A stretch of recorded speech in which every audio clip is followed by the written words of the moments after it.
Picture this, a crowded ballroom shimmering with golden lights, journalists snapping photos, and the city's wealthiest gathered to toast their successes. Suddenly the laughter and clinking glasses freeze. A man known to everyone as the millionaire with a fairy tale marriage kneels on the marble floor, holding out a glittering engagement ring. Not to his wife, but to the mystery woman in a figure-hugging red dress at his side.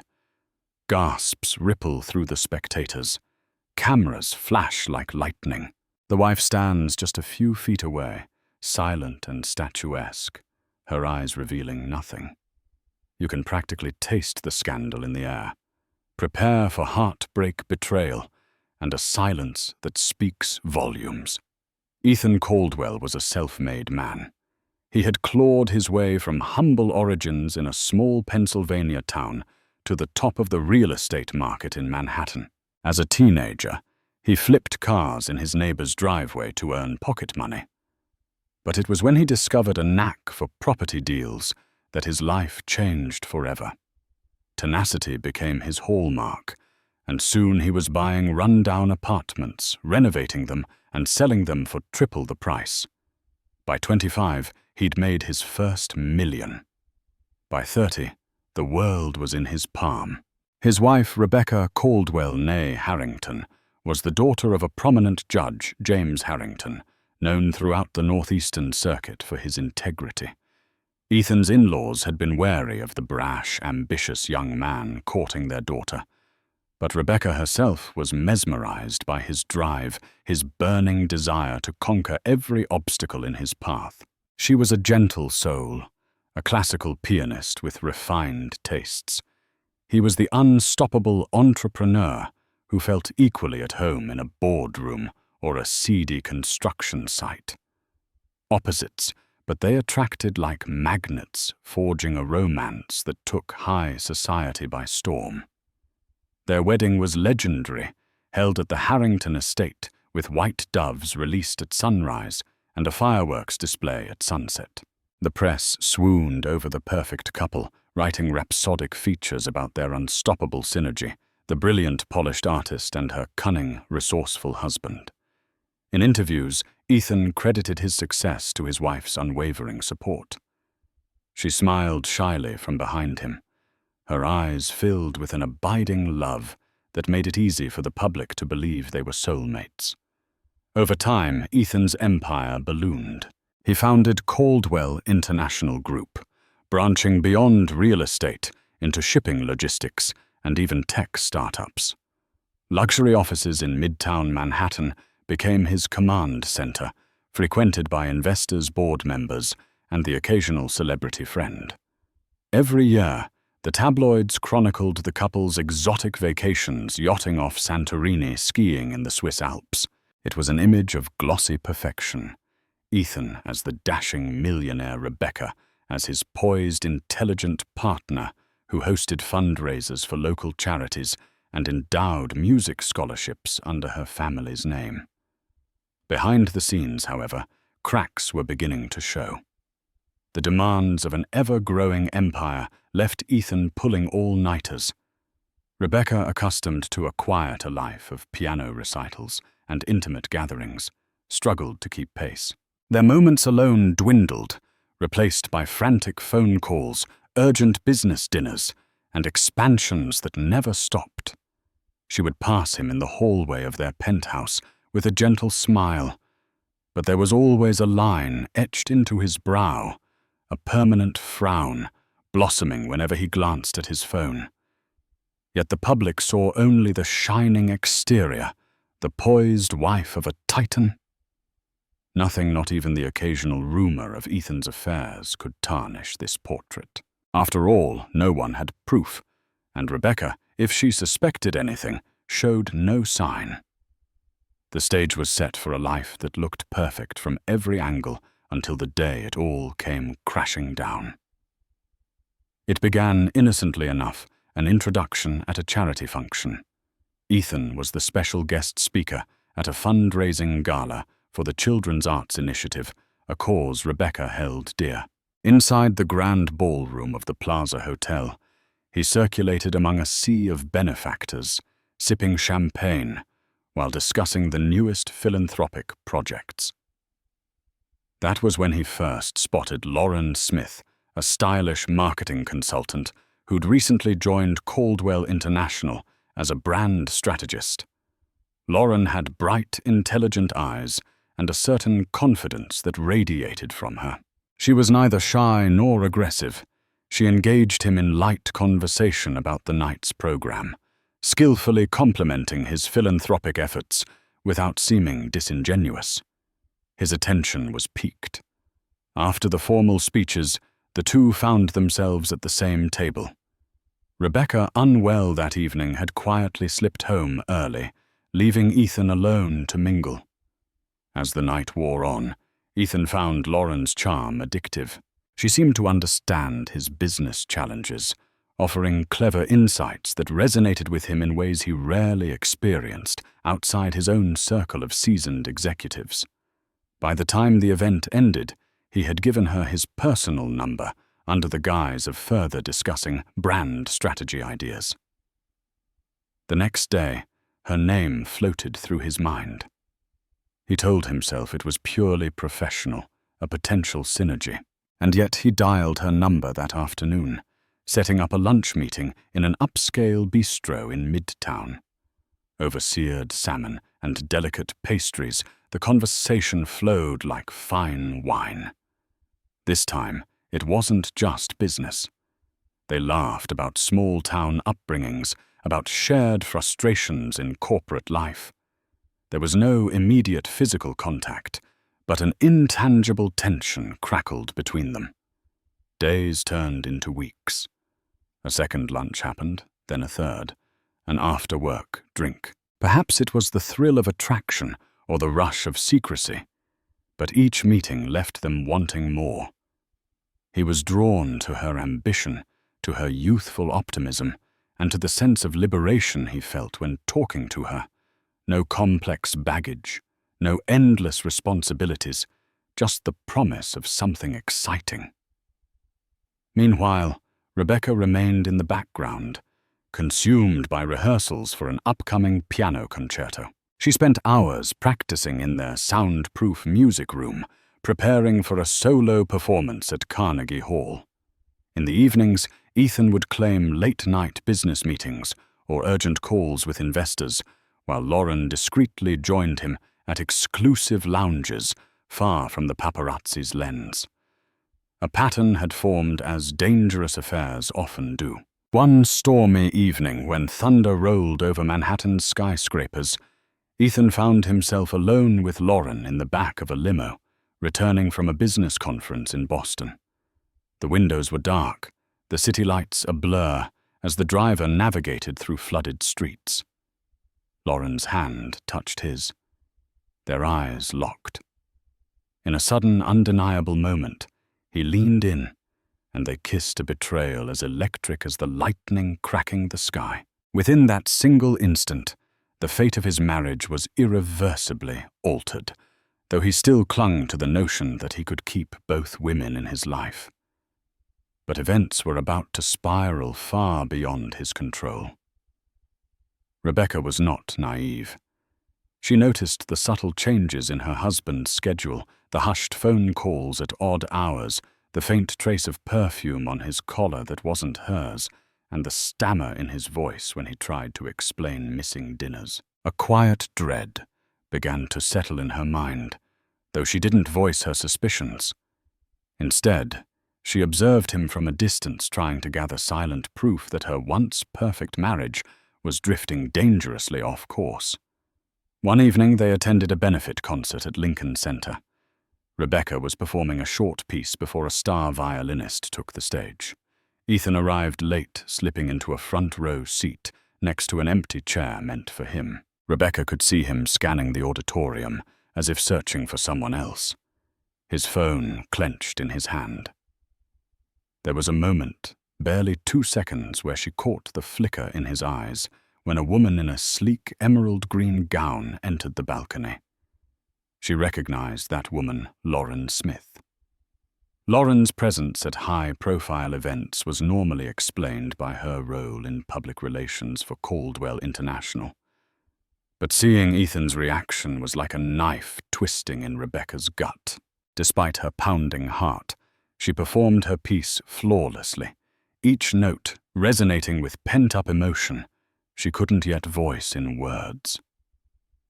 After the final applause, as the audience erupted in a standing ovation, Rebecca bowed graciously, locking eyes with Ethan.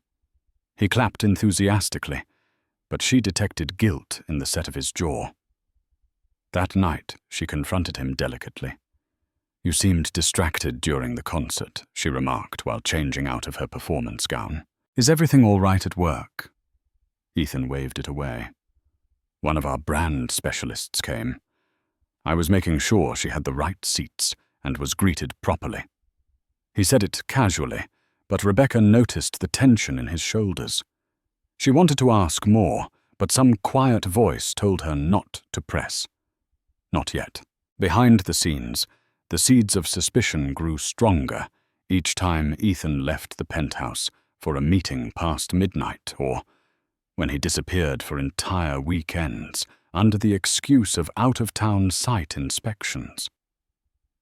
Rebecca began confiding in her closest friend, Cynthia Perez, an art dealer who had known her since college. Cynthia, quick-witted and protective, advised her to gather evidence before jumping to conclusions. "Don't let your heart lead you," Cynthia cautioned gently. "If he's crossing a line, you need to be sure before you confront him." Determined to maintain her dignity, Rebecca hired a private investigator named Mark Logan, a quiet, grey-haired man with a reputation for discretion. Through hushed phone calls in the middle of the day, she arranged for Mark to trail Ethan, to take photos to note every rendezvous. It tore at her heart to resort to such measures, but her gut told her it was the only way to uncover the truth. Every night, she went to sleep next to Ethan, her heart pounding, pretending nothing was wrong. Yet every morning she checked her phone, waiting for the investigator's updates, bracing herself for the moment her deepest fears would be confirmed. Over the course of several weeks, Mark Logan meticulously charted Ethan's movements. He documented the clandestine lunches at upscale restaurants, secret visits to luxury hotel bars, and late-night drives across the city where Lauren accompanied Ethan in the back seat of a company car. The evidence was damning photos of the two holding hands, stolen kisses on a street corner. Lauren's figure slipping into Ethan's penthouse when Rebecca was out of town for a performance. When Mark presented the findings, Rebecca's heart sank. The color drained from her face, and her usually steady pianist's hands trembled. Each photograph was a bullet of truth hitting her chest. In one particularly incriminating image, Ethan and Lauren stood in front of the Caldwell International building, an intimate moment frozen in time. He touched her cheek gently, a gesture Rebecca had once believed was reserved only for her.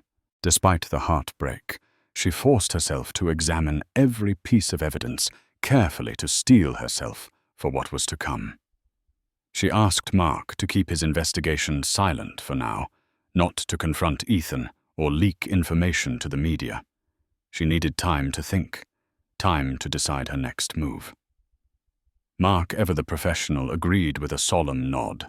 During this emotional storm, she confided in only two people: Cynthia Perez and her younger sister, Erin Harrington, who flew in from Boston the moment she sensed trouble. Erin was fiery, a stark contrast to Rebecca's composed demeanor. "This is outrageous," Erin shouted, pacing the penthouse living room. "You can't let him get away with this. You need to leave him or confront him or something." Rebecca remained silent, gazing out at the glittering Manhattan skyline. A swirl of conflicting emotions churned in her chest: anger, sadness, betrayal, and strangely enough, a lingering love for the man who had once been her world. "It's not that simple," she murmured, tears brimming in her eyes. "You're worth more than this." Cynthia added softly, placing a supportive hand on Rebecca's shoulder. Whatever you decide, we'll stand by you. Just know you have options. In the days that followed, Rebecca hovered in a state of suspended animation. She went through her daily routines: piano practice, philanthropic commitments, public appearances at charity galas, wearing her mask of composure as though nothing had changed. Yet inside she was crumbling, each beat of her heart weighed down by the knowledge of Ethan's betrayal. Across town, Ethan and Lauren continued their affair, oblivious to how close they were to being exposed. They had grown bolder, longer weekends out of the city public dinners at exclusive restaurants, secret smiles in the hallways at Caldwell International. They believed they were shielded by their discretion. They underestimated the quiet vigilance of a wife who now knew more than she let on. In a cruel twist of irony, the tabloids still hailed Ethan and Rebecca as a power couple, praising their philanthropic work and glamorizing their seemingly perfect marriage.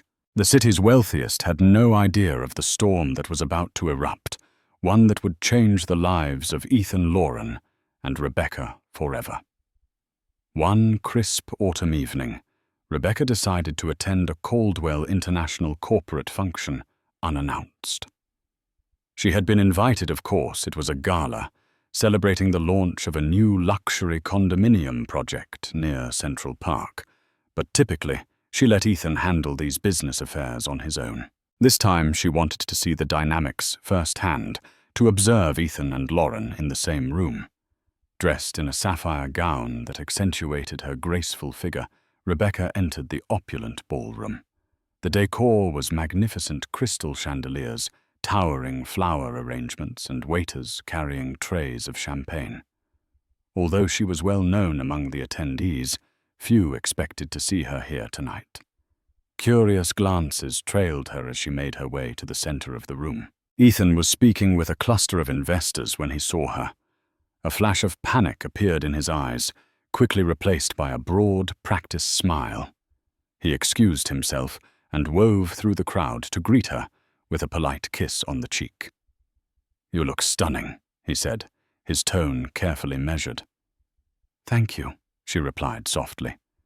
She noticed how he didn't quite meet her gaze. She noticed, too, that Lauren was across the room, speaking with a group of board members.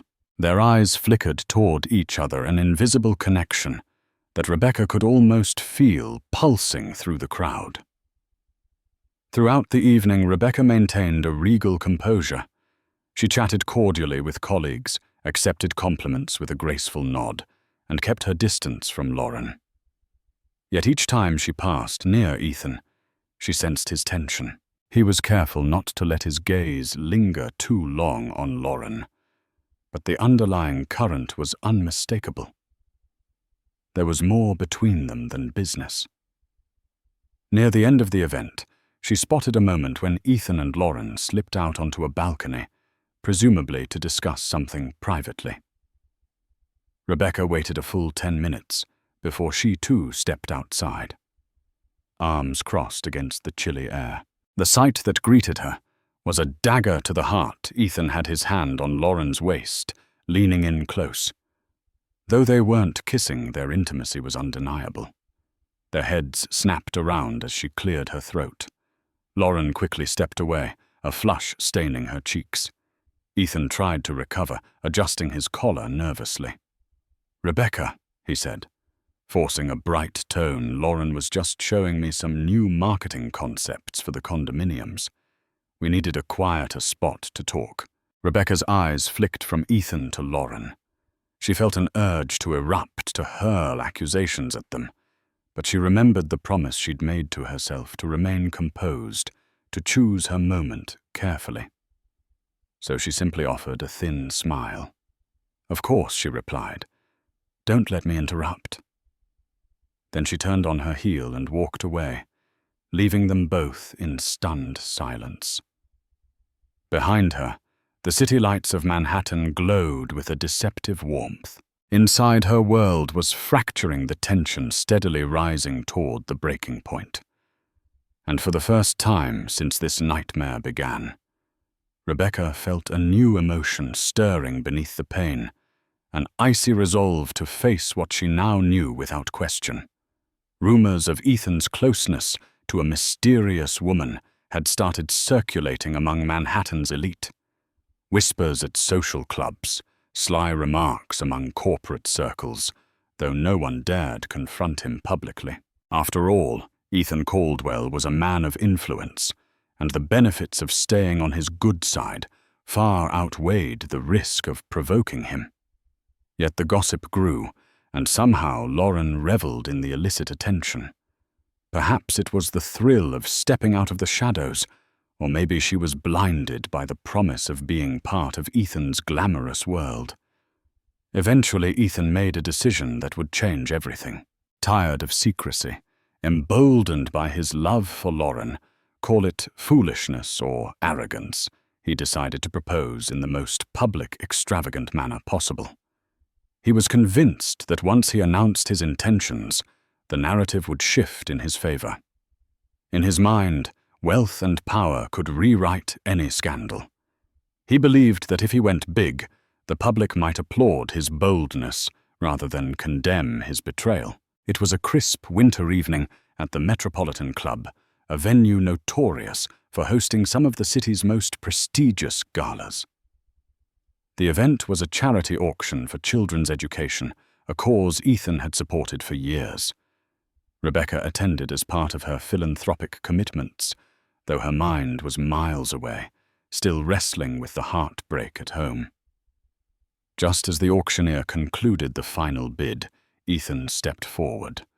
Clutching the microphone, he cleared his throat. His heart hammered, but adrenaline spurred him on. "Ladies and gentlemen," he said, voice echoing across the gilded hall, "I want to thank you all for your generosity tonight. This cause, children's education, is incredibly dear to me." Applause filled the space. Rebecca, standing near the back, watched him with narrowed eyes, unsure what was happening. Then, to her horror, Ethan beckoned Lauren to join him on stage. In a fitted red gown, she glided up the steps, her face glowing with anticipation. The crowd murmured in confusion. No one had introduced her. Ethan took Lauren's hand. "I've been blessed in many ways," he began, "but none so profoundly as finding someone who truly understands me, who shares my passions and my dreams. Tonight I want to share that blessing with all of you because I intend to ask this incredible woman to be my wife." A collective gasp rippled through the audience. Cameras flashed and the world seemed to tilt on its axis. Rebecca's blood turned to ice, her breath caught in her throat. She was too far away to move, too stunned to do anything but stare in disbelief. She felt pinned in place, the entire room spinning around her. On stage, Ethan dropped to one knee, extending a velvet box. Inside was a ring so large it dazzled under the chandeliers, a dramatic symbol of his wealth and his disregard for the vows he'd already exchanged. Lauren's hands flew to her mouth in mock surprise, her eyes brimming with tears of triumph. "Yes," she whispered into the microphone voice, trembling. "Yes, of course, I'll marry you." The applause that followed was hesitant, confused. People exchanged uncertain glances. Half the room was too stunned to react, the other half too polite not to clap. At the back, Rebecca felt her heart shatter into a million pieces, yet she uttered not a single word. She turned and walked out of the venue, leaving behind a storm of flashes, gasps, and murmurs. And in the silence of her exit, she made the single most pivotal choice of her life, to remain completely, resolutely silent. The morning after the proposal, Manhattan was abuzz with scandal. Social media exploded with clips of Ethan on one knee, ring in hand, proposing to a woman who was not his wife. Paparazzi camped outside the Caldwell penthouse, eager to snap photos of Rebecca's reaction. But Rebecca never emerged. She stayed within the sanctuary of the upper floors, curtains drawn, phone switched off. She would not answer the door nor give a statement. The city had never witnessed such a shocking turn of events, and the wife's silence became the story's most compelling mystery. Inside the penthouse, Rebecca walked through marble-tiled corridors as though in a dream. She half expected Ethan to burst in and demand an explanation for her leaving the gala. But he did not. He was too busy with damage control spinning half-truths in business meetings, and to the media claiming his marriage to Rebecca had been over for some time, that the proposal was merely a formality of a new chapter. More interviews were requested, more tabloids thirsted for juicy details. Yet from Rebecca, there was nothing. No comment, no tearful confession, no rage-filled condemnation. Complete silence. Friends, family, and even reporters bombarded her with messages. Cynthia and Erin were frantic, urging her to speak out, to defend her reputation and condemn Ethan publicly. But she waved them off, face set in a calm mask. "Not yet," she said, softly. "When the time is right, you'll know." Meanwhile, Ethan was unraveling. He had not anticipated that Rebecca, known for her grace and composure, would respond to his public betrayal by withdrawing entirely. He had expected outrage lawyers' letters or a weeping meltdown.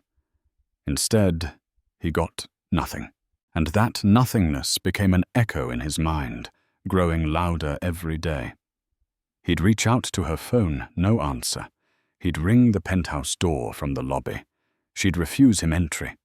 He left her dozens of voicemails, each one more pleading than the last. "Rebecca, just speak to me," he said, voice cracking with frustration. "We can figure this out like adults." But she remained silent, as a ghost, her refusal to engage gnawing at him more than any public fight could have. Lauren attempted to soothe him, encouraging him to ignore Rebecca. "We're together now," she said, flaunting her engagement ring. "This will all blow over if we stand firm." Yet Ethan found himself unable to shake the unease in his gut. Something about Rebecca's silence felt more dangerous than any scandal. One afternoon, a tabloid posted a headline in bold letters: "Millionaire's wife, missing or plotting her revenge." Ethan read the article, his palms sweating. Reporters speculated that Rebecca might be preparing a massive lawsuit, or that she had left the country, or even that she had had a breakdown. Every theory made Ethan more anxious.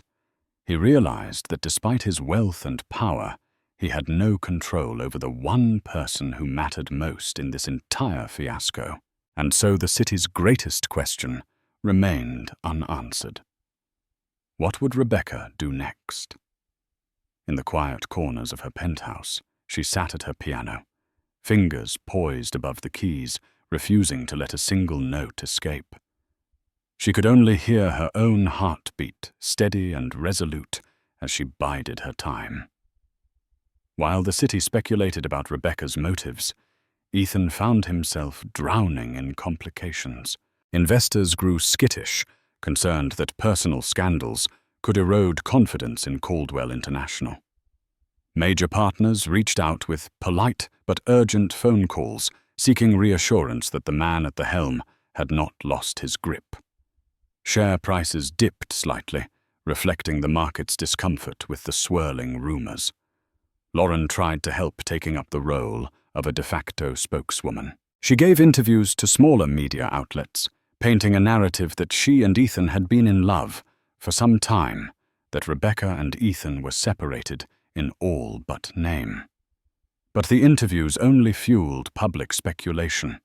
Some social media commentators labeled her a gold digger, mocking Ethan for his brazen public proposal. Others empathized with her, seeing love as unstoppable.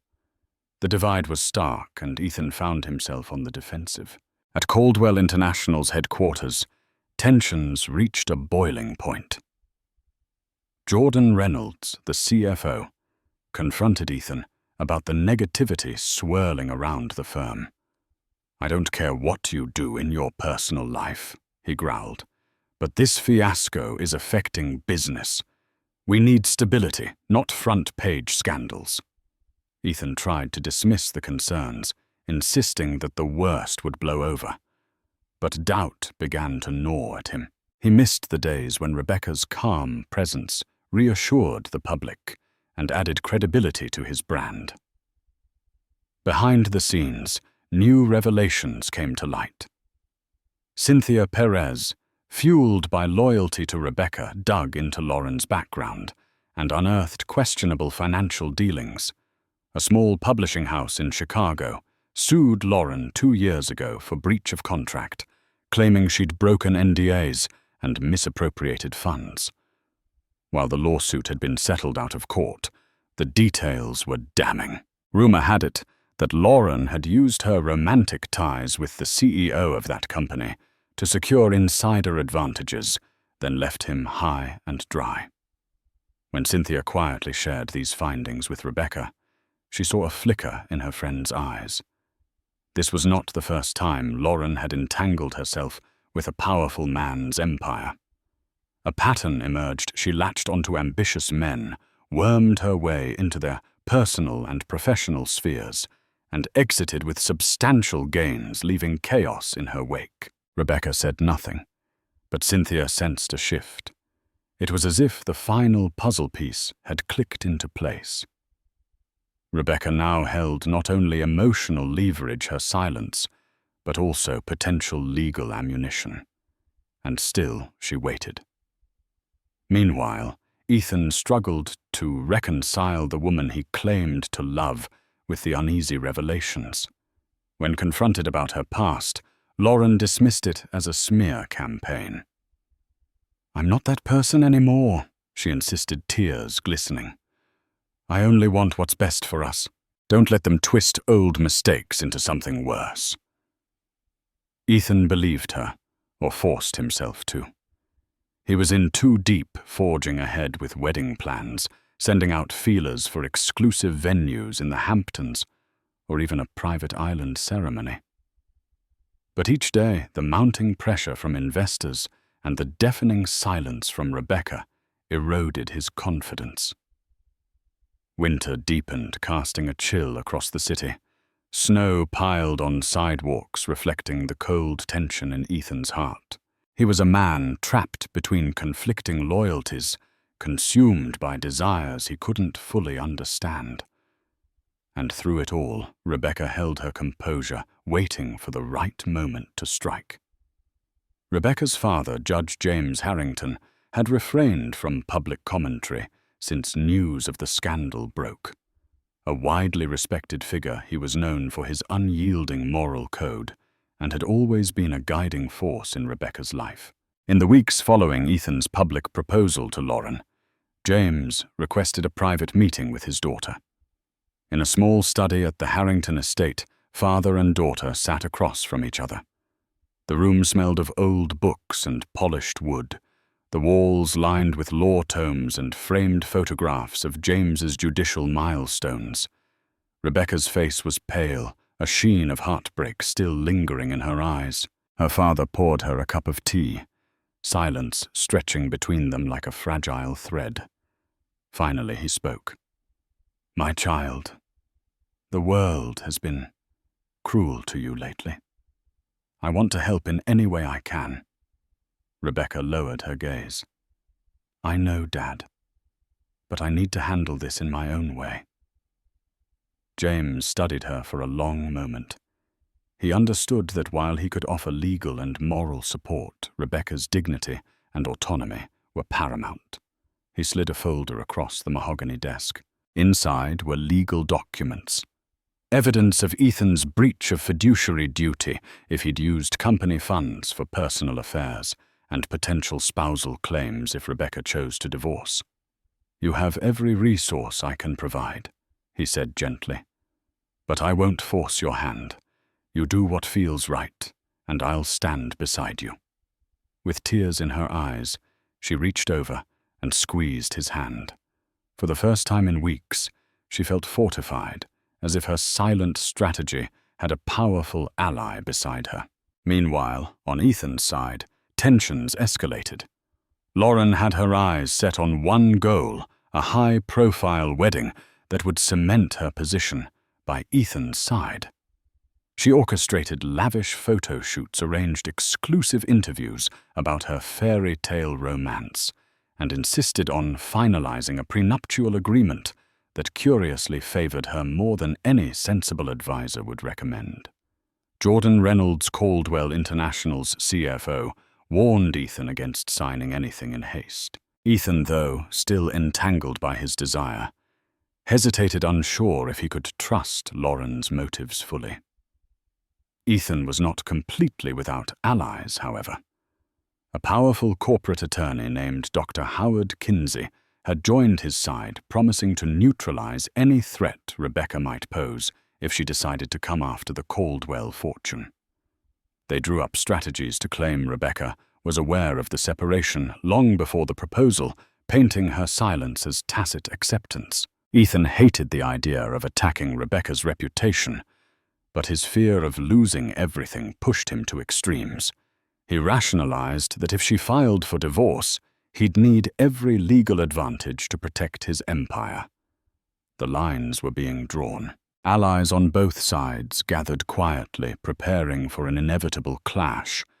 Rebecca's father, her close friends, and the evidence they'd amassed against Ethan and Lauren.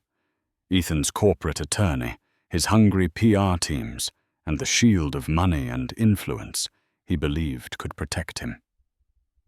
The city braced for a showdown that no one could quite predict. And in the middle of it all was Rebecca, still silent, still watching, biding her time, as the swirling maelstrom of allies and enemies drew ever tighter around her. The final straw came on a snowy evening in February. Ethan, out of desperation, decided to confront Rebecca face to face at their penthouse. He had tried phone calls, text messages, emails. All went unanswered. He was convinced that if he could just talk to her, if she could see his point of view, perhaps they could part ways amicably, or at least come to some financial settlement without further scandal. Armed with a bouquet of white orchids, Rebecca's favorite, he went to the penthouse, brushing past the doorman, who hesitated, but ultimately let him pass. The elevator ride felt endless, each ding raising his anxiety. When the doors slid open, he entered the silent marble foyer. He called out her name. No response. Venturing deeper, he found her in the music room, seated at the piano. She stared at the keys, but made no sound. He placed the orchids gently on the polished wood surface and cleared his throat. "Rebecca," he began, his voice quivering with emotion. I'm sorry for everything. I never meant for it to happen this way." She turned slightly, her expression unreadable. But she didn't speak. She simply watched him, her eyes steady, offering no hint of anger or forgiveness. "I know I hurt you," he continued, stepping closer.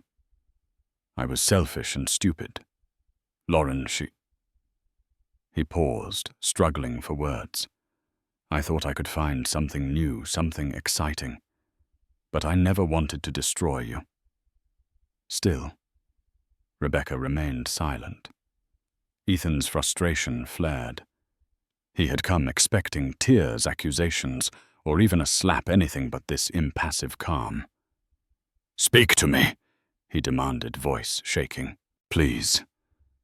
Say something. I need to know what you want." Rebecca raised her gaze, and for the first time in a long while, Ethan saw a flicker of deep sorrow and fierce resolve in her eyes.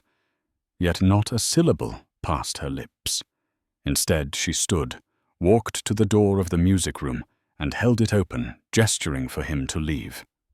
Her meaning was unmistakable.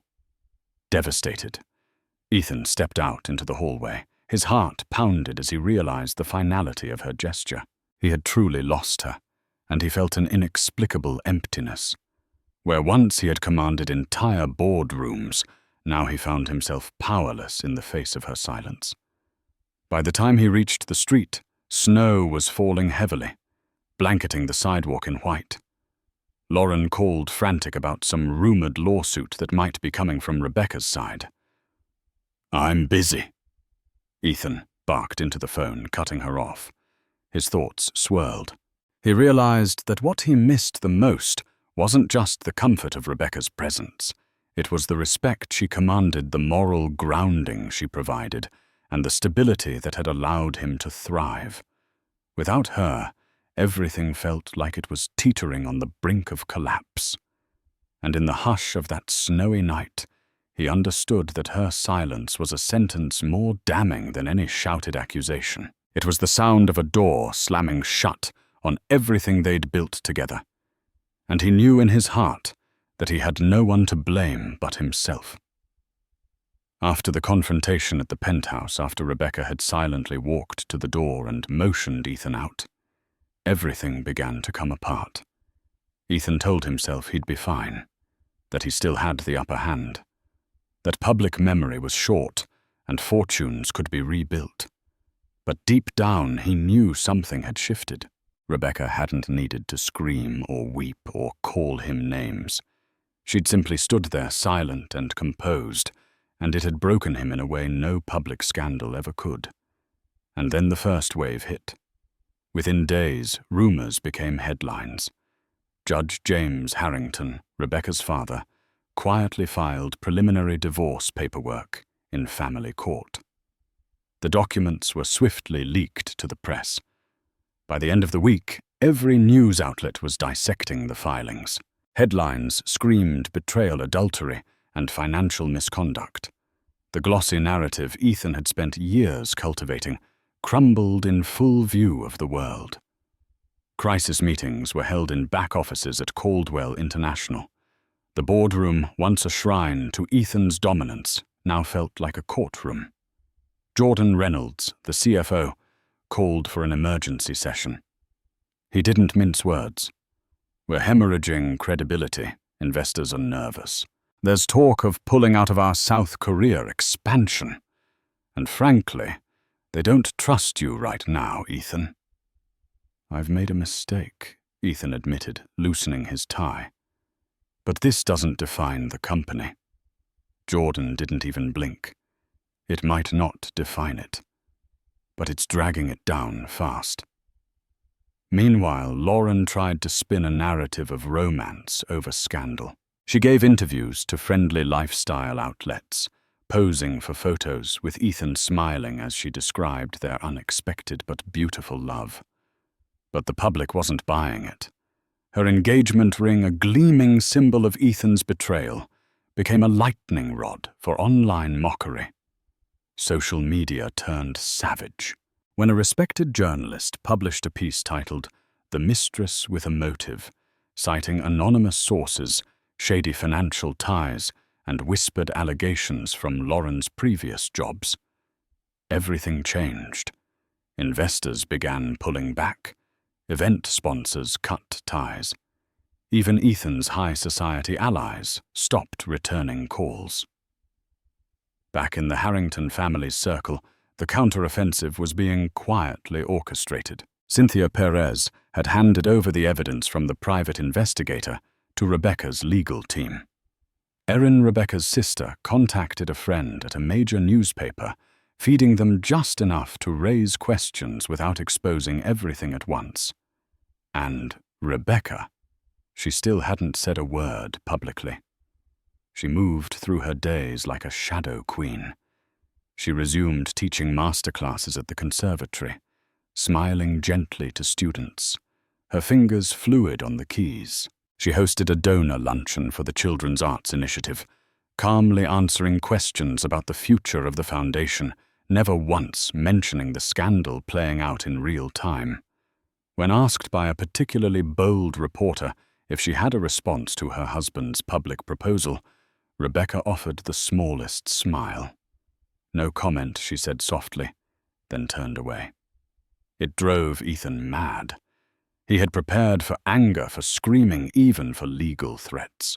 But not this cold, surgical refusal to engage. Her silence was louder than his press conferences, more powerful than any of Lauren's Instagram apologies. It wasn't long before things inside Caldwell International began to fracture further.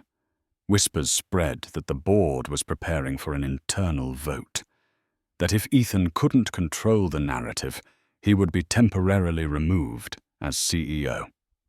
And then came the article. The investigative expose dropped like a bomb, a deep dive into Lauren's history, her fast climb through corporate ranks, her lawsuits and her tendency to attach herself to powerful men. One paragraph stood out. Sources allege that Ms. Smith used her influence to manipulate internal decisions at Caldwell International, securing lucrative contracts tied to companies linked to her personal accounts. Ethan's phone exploded. Calls from lawyers, from investors, from his PR team, from Lauren crying, screaming, asking what they were going to do. He had no answer. Lauren begged him to make a public statement denying the claims. "We need to show unity," she insisted, "that I'm not some opportunist." But Ethan couldn't even look her in the eyes. Days later, the board called the vote.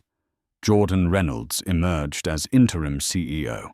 Ethan was asked politely but firmly to take a leave of absence until the storm passed. He signed the papers in a haze. Lauren tried to rally him, suggesting they hold a private engagement party or book an exclusive retreat in Tuscany.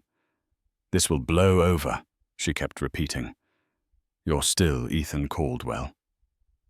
But for the first time in his life, Ethan didn't feel like Ethan Caldwell.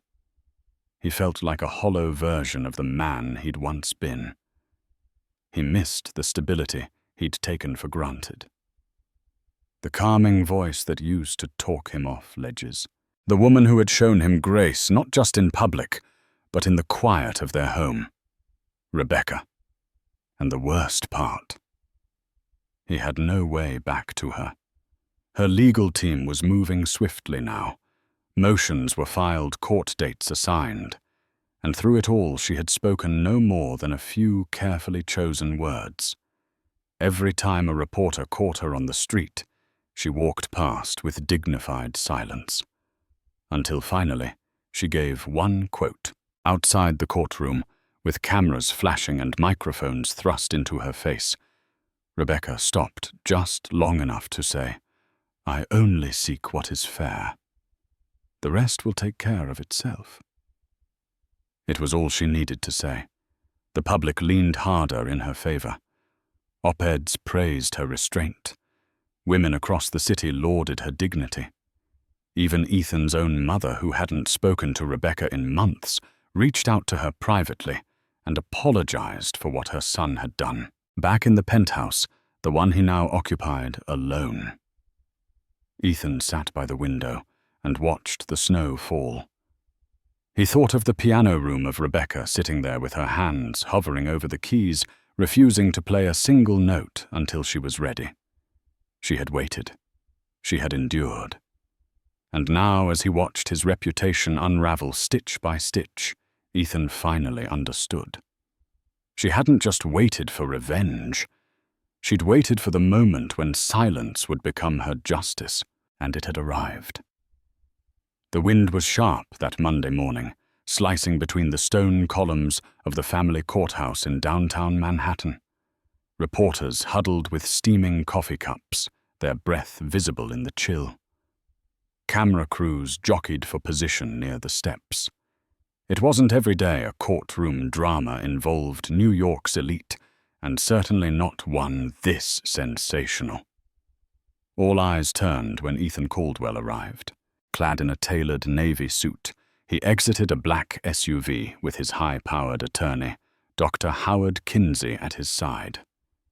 His face, usually composed, betrayed hints of tension. Despite weeks of media training, there was no way to fully prepare for this moment, being sued by the wife he'd so publicly betrayed. Flashbulbs exploded. "Mr. Caldwell." "Any comment on today's hearing?" someone shouted. Ethan said nothing. Inside the building on the opposite side of the security checkpoint, Rebecca Harrington, no longer Caldwell, walked quietly down the hall. She wore a long black wool coat over a simple yet elegant dress, her dark hair pulled into a low chignon. Flanked by her father, Judge James Harrington, and her attorney, she moved like a queen, stepping onto her battlefield, not with fanfare, but with quiet command. She didn't look for Ethan. She didn't need to. Her silence, even here, was her strongest weapon. The courtroom buzzed as Judge Olivia Bertrand took her seat, a no-nonsense, sharp-eyed woman, known across the state for her impartiality and disdain for theatrics. The gavel fell. "Let's proceed." Ethan's legal team moved quickly, attempting to frame the separation as long-standing and amicable. Dr. Kinsey, with smooth precision, painted the narrative of a marriage already dissolved before Ethan's engagement to Lauren Smith. "Our client," Kinsey said, "wishes only to close this chapter with dignity and fairness." There was no malicious intent. But the opposing table had come prepared. Rebecca's lawyer, a shrewd woman named Naomi Feld, stood and began laying out a meticulous timeline. Photographs, timestamps, sworn statements, detailed surveillance logs from the private investigator. All of it pointed to one thing: the affair had begun well before any formal separation. And more importantly, Ethan had made a public spectacle out of it. The bombshells didn't stop there. They introduced financial documents showing questionable transfers from Caldwell International accounts to cover private trips with Lauren, receipts from luxury hotels, flights billed under consulting expenses. It wasn't just personal betrayal, it was potential misuse of corporate funds, and the court took notice. Throughout it all, Rebecca sat straight-backed, hands folded gently in her lap. She did not interrupt. She didn't need to. The facts did the talking. When it came time for her to testify, the courtroom hushed. She rose and walked to the stand.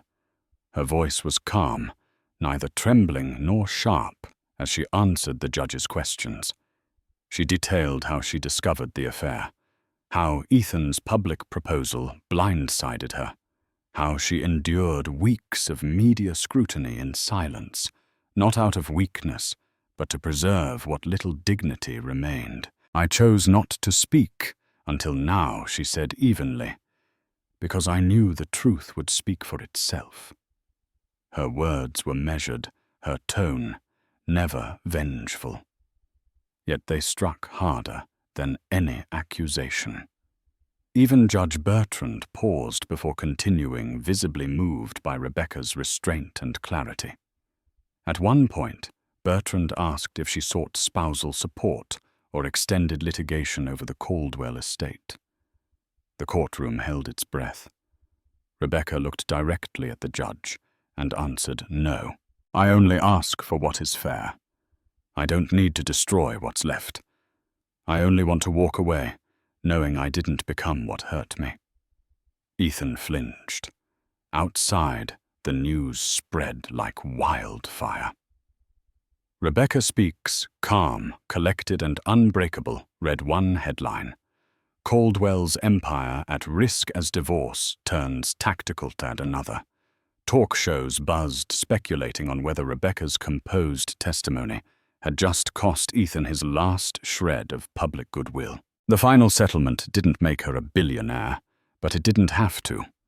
Rebecca secured a generous portion of their joint assets, ownership of their vacation property in Cape Cod, and a one-time corporate payout. But what mattered most was what she declined: excessive alimony, a fight for majority control, or any intention to drag Ethan through years of litigation. Her message was clear: "I don't need to ruin you. You've already done that yourself." Back at the Caldwell penthouse, Ethan stood in his now empty living room, watching the media coverage play out on muted screens. Lauren was pacing nearby, her phone buzzing with messages from panicked acquaintances and corporate contacts distancing themselves. "They're saying I'll be subpoenaed," she snapped. "Do something, Ethan." But he barely heard her. His thoughts were thousands of miles away, stuck on the sight of Rebecca on the courtroom bench. Her silence no longer mysterious, but monumental. "I gave you everything," Lauren hissed, but Ethan didn't answer. His empire had become a house of cards, and now the winds were howling. Over the following weeks, Caldwell International's board quietly voted to replace him as CEO. Jordan Reynolds stepped in to stabilize the company, issuing statements that the firm would refocus on integrity and investor trust. The damage had been done, but the rebuild had begun without Ethan at the helm. Rebecca, meanwhile, stepped into her new life with a kind of grace that the city admired and envied. She moved out of the penthouse and into a historic brownstone on the Upper West Side. She reinstated her family name, Harrington, and poured herself into the Children's Arts Initiative, even endowing a scholarship fund for young women in the arts. She never gave another interview. Lauren eventually disappeared from the social scene, her glittering moment of fame gone as quickly as it had come. Without Ethan's name to protect her, and with mounting legal scrutiny, she quietly relocated to Chicago. The engagement was called off. Ethan never truly recovered, not financially, but emotionally. His fortune remained diminished, yet vast. But every room felt emptier. Every night was quiet. He would scroll through news clips of Rebecca's court statements, rewatch her walking past the press with her head held high. The silence she wielded, the poise she maintained, echoed louder than any public outcry ever could. He had proposed to his mistress in front of the world, expecting applause. But it was his wife's silence that history would remember. And in that silence, Rebecca Harrington had found something even rarer than revenge peace. Thank you for following this story of scandal, heartbreak, and a woman's unbreakable resolve.